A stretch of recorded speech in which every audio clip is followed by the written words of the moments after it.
All right, we're back with another episode of the Cause and Effect podcast, Season 2, Episode 2. And last episode, we talked about, kind of like the origin of our journey on the digital era, like getting onto social media and just exploring the internet. We discussed the cause and effects of certain things when it comes down to, being online, and just over time, the pros and the cons. And today we look at, how vulnerable we are too in the space when it comes down to social media. Like before it was, did people give their information, like personal information, over the phone often back in the day? Like, A fair amount of time, yeah. Sometimes. I mean, I would assume, right? Because before we didn't have computers, I'm sure if somebody had to make a payment, it would be over the phone, right? Mm-hmm. Like, I can only imagine the type of scams that were going today, on. So Yeah, we still do that, like with our credit cards and stuff like that. I can imagine like type of scams that people were able to pull off over the phone, and when it came to certain business techniques, right? Like on selling products or selling, like we saw the Wolf of Wall Street, right? Mm-hmm. But that transformed in a drastic way when we come to talk about our data, like social media. Like you said in the last episode, we were talking about how social media was just to interact, to share moments, to, get a friends, like actually just create friendships, like real friendships. At one point, it started converting into marketing, targeting, business. Like, oh, I can benefit from this. And what many people did, regular people that maybe today it would have been hard for them to start something like a Walmart, like a brick and mortar business, right? But they started something online. But now corporations that have the big money to invest and say, well, we want people's information. We're going to put ads up. We're going to use these social media networks to basically sort people out, right? Who's going to be the person to buy and who's most likely to click on this type of stuff and that type of stuff. So I just found it interesting if we get a little geeky in this episode when it comes down to like some of the things we've seen, like the social media, what is it, the social dilemma? yeah, Spycraft, because it all ties in as far as things that exist out there to spy on people yeah. and how that's being used to basically, in a sense, we agree to it on the terms and conditions to violate our privacy. Facebook does that for a fact. Like we give them permission to turn on our speakers 24/7, right? Like they can be hearing our conversation when it comes down to it. But like we gotta I know you gotta turn something off on your phone. Now you have the option to, but I believe when the terms and conditions like get renewed, there was a point where you're like for the messenger, the Facebook Messenger, you're allowing the speaker to be on because Microphone. the microphone. Same thing with other apps, that where they look at your data and they say, well, this person has a good credit score. Let's pitch them a credit card. Let's pitch them, these type of loans, these type of things, and yeah, like for the person that's marketing, that's great. It makes it easier, to get to people and target the actual audience that's going to buy. When does it matter for us? Like when we're being targeted or like political gain, like how people were, like they described how, I think it was Trump's campaign was able to use fear, was able to use like the people that were neutral and kind of convert them. Because it wasn't about turning Democrats to Republicans. It was, we're the neutral people. How many of that market can we get over to this side, right? And that was all done through marketing, through data collection, through social media networks. So today, when does it become a little bit dangerous for us when, politics is involved in social media, where, the way that we purchase things and the way we feel, we get influenced to purchase things is all through the things that we use the most, which is our phones. And for us, I look at many different scenarios. I could look at conspiracy theories of, we're going to live in an era where, it's going to be more data war, more online wars than actual physical wars. Like you can take down a country through the digital aspect of it.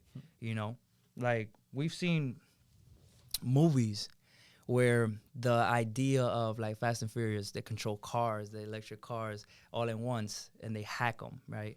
So I don't know. Drones, hack military drones, like they're finding ways to put robots in action where you can replace humans from getting injured. All those things are fine. Like the technology is only gonna go up. Like we can just discuss all the aspects of that, or just the simple aspect of what is our data, what is the value of our data. Like, did you guys ever see this documentary on Netflix? And I think that part of it had to do with this guy trying to get the court to approve, to get this website, I think it was Facebook, social media, or Instagram, to basically give him his data. Like, whatever it is that you have, that's my data.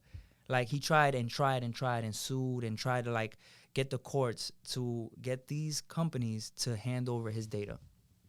And it was impossible. It was mission impossible. And when I looked at it, I said, damn. You think it was because people don't believe? What?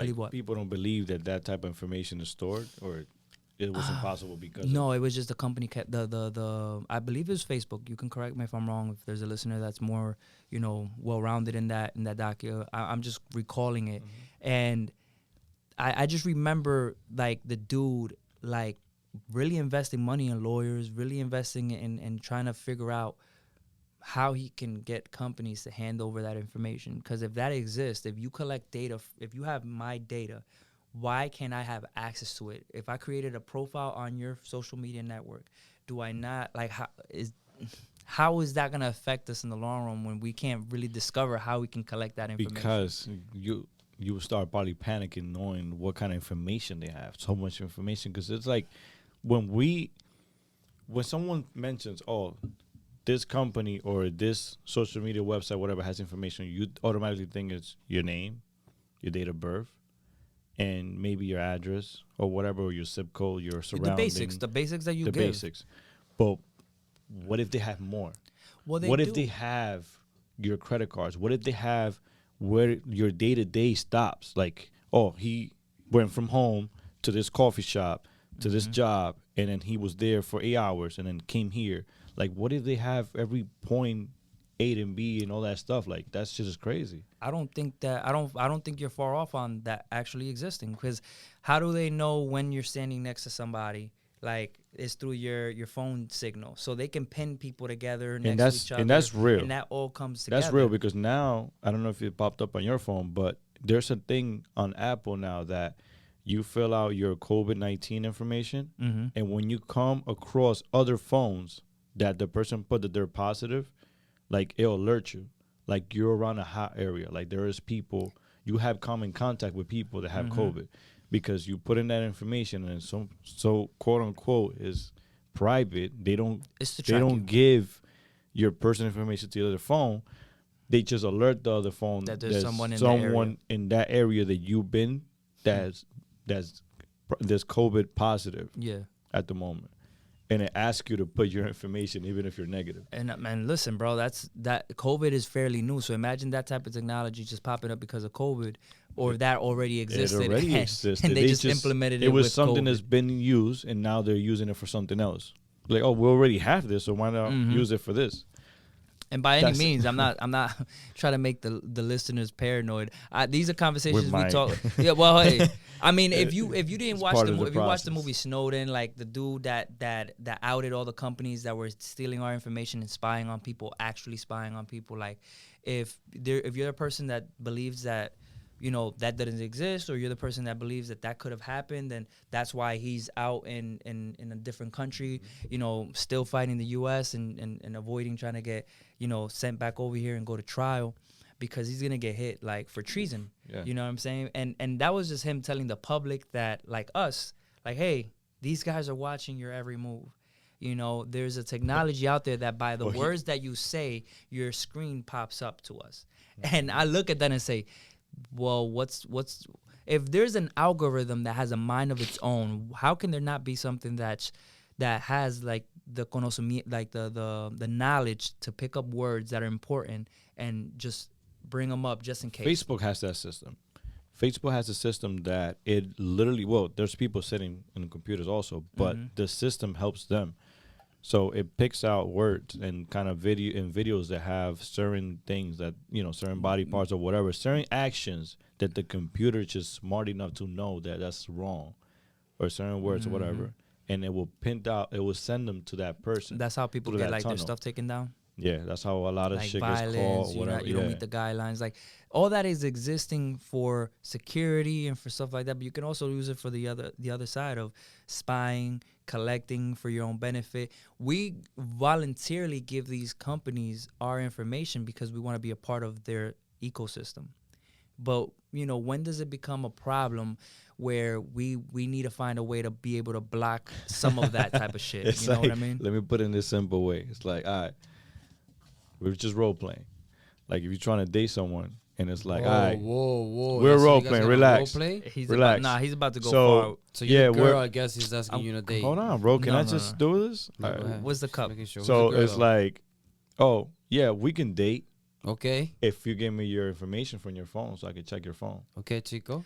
Oh, You see how a couple will see that, like how a girl or a guy will like see the that, first time meeting your girl, like No, the no, no, girl that like- you're the first time you go on a date and then like to proceed, Yeah. it's like give me your phone and let me see what you're doing right now. Let me see. Let me get your password and your email password and all your information. everything, your social. That's technically let what me you're check your doing. credit score. When Like you create an account on Facebook or anything like that, it's like, oh yeah, sure, you can come along, but let us let us get some information from you first. we need it. We're gonna track you at this point.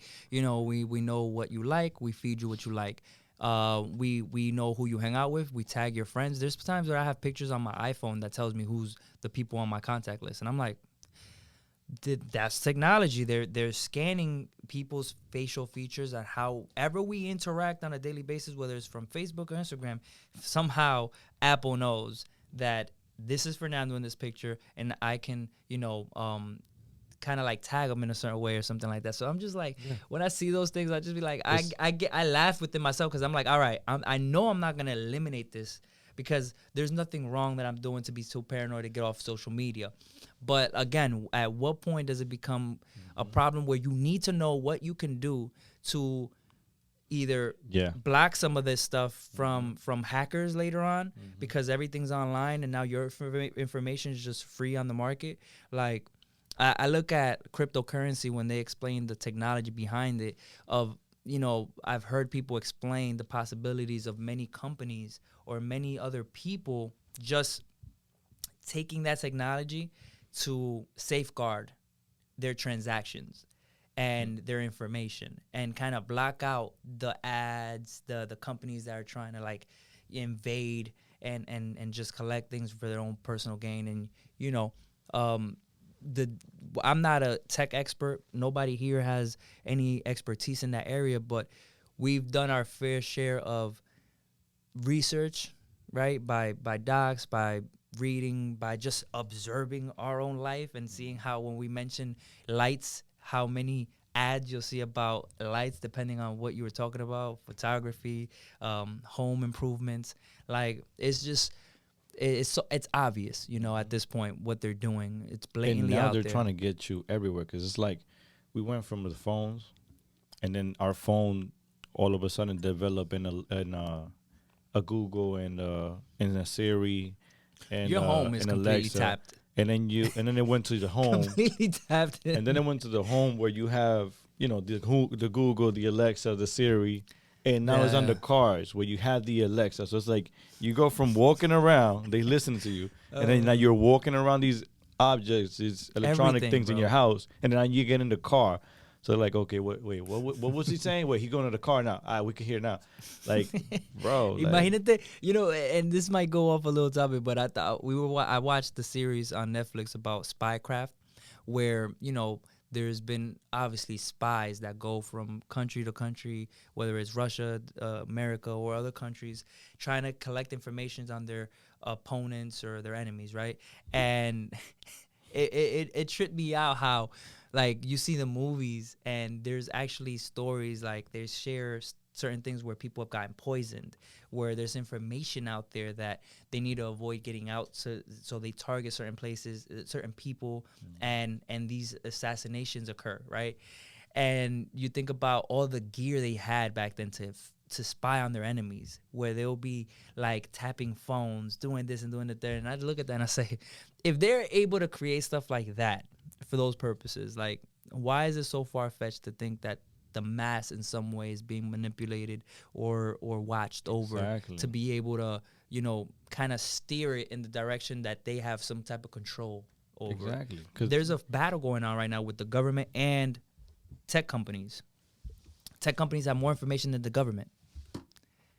Why is Mark Zuckerberg always going to court and has been going on a court battle with the fight of, you know, people wanting the access to the information he has? WhatsApp, Instagram, and Facebook. Phone calls. And people use WhatsApp for all. It's a social media network. For all kind of dark shit. Yeah. Like dark shit, because they're like, oh yeah, it's encrypted. WhatsApp. It's encrypted. There's no way you can. You never know. Like you know. So again, it's intriguing to me when we get into these conversations, and it might not be a long topic, but it's also one to bring, you know, and watch for the time being and monitor and just see how things take a turn, because after this pandemic, most of the things that we're going to experience is going to go straight virtual. Like a lot of the things, and some of these things might stay that way. So, you know, the old person that's not tech savvy, how vulnerable are they to getting, you know, not just marketed to, but like my father bought he went on Facebook and he bought a watch on Facebook. And I found the price iffy. We all told him that could be a scam. He decided to put his card information anyways. It's actually worse. He never received a watch. It's actually worse. They He took used his his money. sister's credit card, which is just even worse. And no, she's lucky that she was like, my sister has some common sense. She said, well, I'm not putting my own debit card in there. She went and got a prepaid card, but the money money was gone. It was like, what was it, 50, 100 bucks? $60 he told me. It was 60 bucks, something like that. and no money back. But that's how easy they can collect your information. I'm sure if she would put her debit card, there would have been different charges. I'm just sure, like, that information was going somewhere. Oh, money could have been wiped out. Because that was a fake, like, a portal on Facebook that was, like, creating an ad, and it got people. So just that simple little thing that can't be detected on Facebook that's supposed to be, you know, reliable when it comes to business on there. You know, you can have those things happen to you. So it's intriguing, man. It's intriguing. Dude, let me tell you something. Honestly, and, you know, I can't, but I know for a fact, because I have witnessed that, there is such thing as a market for your information. And there's people that we bump into day to day. They use those informations. Like, there's people that have for what purposes? credit cards. Credit cards They with our have name on it. insurance information, car insurance information, medical insurance Oh no, information. okay, yeah. Like stuff like this. Like they sell this. Like this is things that they sell. Like, oh, I'm gonna sell you this person's information. I got this and this. I got this and this. I got driver's license number, address, Pretty sure that's federal. everything. That's federal offense, right? I'm So pretty I sure. don't know what it Giving is, but people's it's in the black information. market. People do that shit, and that's creepy, dude. Because it's like, dude, don't who know. the fuck bought my information? And it's and you said a very good thing, because it's like, we don't think about this until it's too late. We don't know how to go about blocking this, or how to slow this down, or how to even stop something until it's too late. And then we're so freaked out that we're not even thinking at this Bro, point. we're so vulnerable that any attack is just like a weak point. Like if somebody were to steal something from my account, right? I would call the bank, right? But when I think about that, I call the bank. What if the bank can't even figure out who the fuck just went in and hacked my shit? Or believe that you didn't do that. Like when technology gets What if- fishy, where there's like these things. I know that these companies What if have you to stay rob up you? to date with things. Huh? What if you rob you? Like my false Like identity. what if takes from someone my like you robs you, and they do the same type of purchases, and you calling the bank like, I didn't do this. They're like, well, you did that last month, and it seems like the type of purchases you will make. So how can we believe that's not you?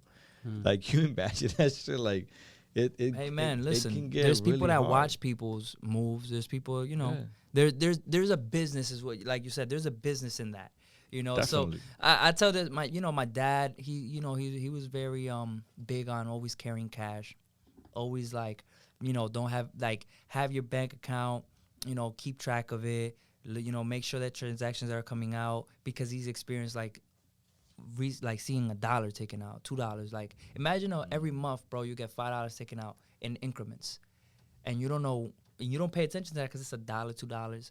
Like, those are the small things that multiplies. we had issues with going on. I had that issue with Wells Fargo, and recently Wells Fargo like sent me a check for like whatever overdraft fees or some fees that they were getting people, because they were scamming, however they were doing on the company to open new accounts and make their value rise, because they were like taking people's information and starting opening lines, right? And that's just one way of doing it. You take somebody's information from So lunch the on you own tonight? bank. Shit. What do you mean? You said you just got to check. So No, you no. got the lunch? Well, not.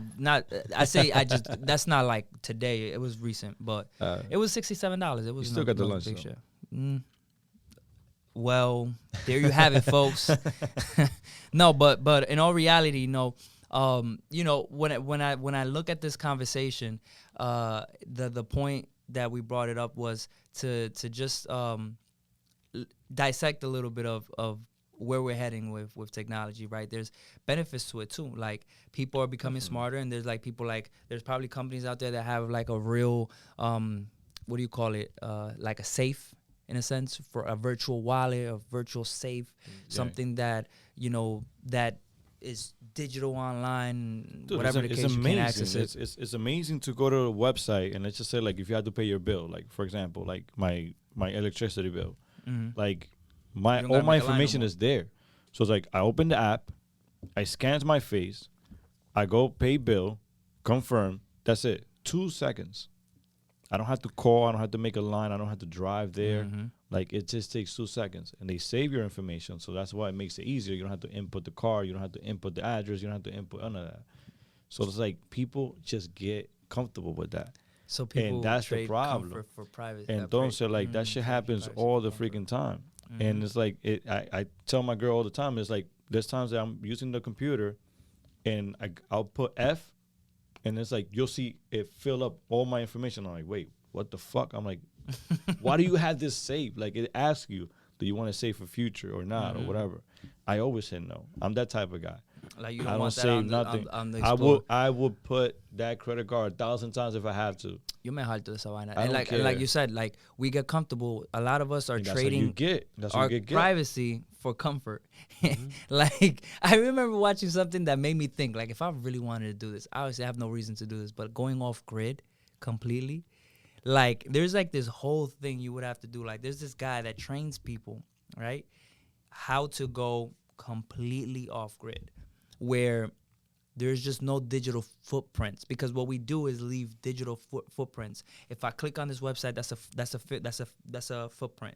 If I do this, I do that, I leave a trail, and the guy basically gets paid thousands of dollars to teach people how to erase that and completely just like a dead end.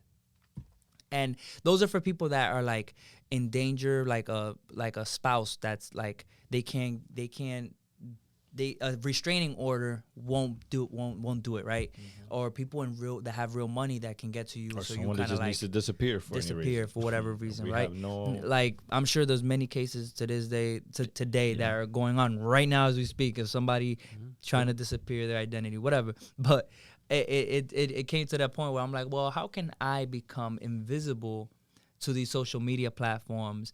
Like, is it just deleting my profile, or is there a way to gonna go like incognito, where I can protect my data from them, and I'm sure that they can't really like see what my movements are. Well, Apple is quote unquote working on that actually now, and they're having an issue with Google and Facebook because they want to give. Okay, they basically wanted to turn the automatic mode into manual mode when it comes to privacy. Okay. So now it's not no more automatic mode where they were able to do whatever they wanted as long as you want to access. Now what they want to do is update the phones where you're able to block your camera, block your microphone, block your locations, block where the things that you search on Google and on Facebook, and those are the things that they live off. So it's like now you're technically just removing customers from us completely. Yeah. So they're having a big ass issue, and they're doing that not only with them but with every app. Now it's like once you turn on the app or open it or whatever, it says, "Do you want to be linked to this app? You want to link this app to like certain networks or whatever?" And then you can go into settings and you could block a lot of the privacy now and then. So like it's gonna be a big war. And actually, the CEO of Apple made a small video, if you find it on YouTube, speaking about privacy, how big they are on privacy, and how now their biggest thing for 2021 is privacy. It's a commodity. It's a luxury to have privacy. That's a business within itself. That's Apple's biggest move right now. I think that they can see the future in that, because Apple's going to say, well, how are they going to trust our products if every other product out there is targeting customers? They've always been that person, that the company that wants to change the narrative. But Apple's always been the privacy. Apple's been, okay, you buy a Mac, why? Because it doesn't get viruses. We used to always say that, and there was a myth. Was that a myth, or was that true? I remember there was like somebody trying to debunk that. That was a real thing. Like, yo, get an Apple product, it won't get viruses. It's still a real thing. I mean, like, I'm pretty sure there were things that you were able to do on the older ones. Yeah. But now the newer models, like, this shit is encrypted as fuck. So, like, they have access. Like, they have things from you. They personally do, Apple. But for, like, an outsider, it's, quote-unquote, very hard, because I don't know big hackers, so I can't say, oh, it's completely impossible. Yeah, no, but they gotta go. But it's very tough, man. It's very, very tough. They got a good protection. There's also countries, right, that are dealing right now. There's a problem with like Google. There's I think it has to relate to what you're saying, but there's also like this law that they want to implement when it comes to the user collection, the user collection of data. And I believe that there's countries that are being threatened to being banned because, like, for example, I'm going to use China as an example. And from what I recall, it's something where China is trying to, let's say China's trying to restrict Google from having access to, like what you said, this information. China's law is trying to prevent that and make these companies say, no, you got to have, like, an option for people to not have their things out there. And Google's basically saying, no, we'll just take our things elsewhere. Or if I'm wrong, it's the countries are banning these companies if they don't eliminate certain things, tactics that they use. But I believe that it's one of the two, either being banned or they're pulling out. But I believe more being banned, because no real smart company is going to take their stuff out of a country. They're banning them, and the thing is that if it's China, how you're saying? No, I'm using China as an example. I don't remember where the issue is starting let's from, use it as an example. Like let's use it as an example. If it's China, China's population is huge, humongous. So imagine telling Google, China telling Google, like, oh, we're gonna ban you from here. They're gonna look at me like, no, like that we can afford that. Like, this needs to happen. So it depends on how valuable it is that what they're asking for. They will find a way. They are not gonna just be like, okay. Trust me. No, I can see that. I can see that being a thing. I just wonder, what are the things that we don't get information on when it comes to the discussions they're having about our future. Dude, like, we want to elect this person, elect that person. Talk about but what is our future like to these companies when they say, well, this is what we have planned for the population and how we're going to make it easier and more comfortable, FYI, like, You're making it more comfortable, but obviously there's a trade there. What are we trading in return for that comfort? A lot of it has been privacy, and like we mentioning earlier, it's a commodity. So I can see where Apple makes that move, and it's like they're like the heroes or the person that you trust, because they've always been the user, the platform that they wanted people to trust, and that's why that whole FBI investigation where they wanted to collect voicemails from Apple. It was a case. It was a case, right? It was a case, and they wanted to get. It was something about. I think it was a voice note or something. It's just that message had evidence. Like you can literally hear the person stabbing the person. No, it was a voice. It was a voice, and you can hear the person stabbing the person or something like that. It was some shit like that, crazy shit. And they're like, no, if we give you that, then everybody else is just gonna feel like you're gonna be able to hack our shit. Like you guys gonna know how to. I'm gonna make you a key to hack our system, basically, a master key.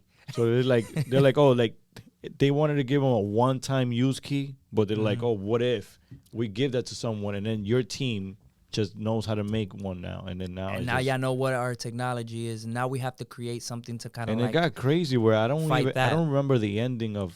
No, that, they were going. They went around. They went around for a it. while. Yeah, they got big, and they went around there for a while. Then they got to a point where like, I mean, they found a way. Money, bro. I don't know. There's hush money and everything. Like, yeah, I don't know if they ended up giving in or what, but this shit died out. Yeah, it died out. Who knows what happened? You know how there's conspiracies, and we can start wrapping it up, but there's people that that speak about this on their platforms, whether it's a podcast, and they always say, "Listen, guys, by the way, I'm not suicidal, I'm not depressed," and because they're like, there's always like assassination, and the person was that it's a mystery of how they died, right? Like about this.